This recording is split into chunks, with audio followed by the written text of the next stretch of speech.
টাকা ছাড়া যাদের কোনো ধর্ম চলে না, টাকার বিনিময়ে ইমামতি করে, টাকার বিনিময়ে ওয়াজ করে, টাকার বিনিময়ে মুর্দা দাফন করে, টাকার বিনিময়ে বাচ্চা কাচ্চার নাম রাখে, টাকা ছাড়া যাদের চলে না তাদেরকে বয়কট করতে হবে।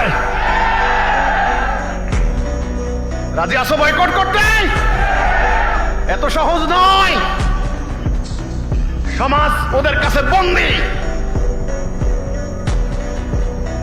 ওদের কথায় মেম্বার চেয়ারম্যান প্রভাবিত, থানার ওসি ডিসি এসপি প্রভাবিত।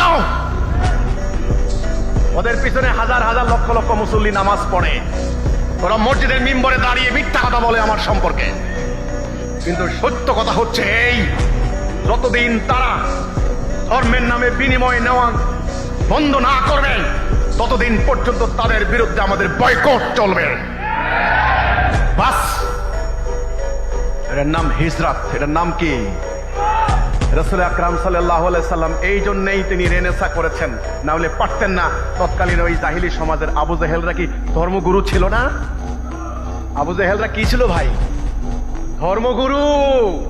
আর আবু সুফিয়ান ছিল রাজনৈতিক গুরু। দুই গুরু একত্রিত হয়েছে। এখন দেখবেন মসজিদ কমিটি আর ইমাম সাহেব একজোট। অন্যায় কে বন্ধ করবে?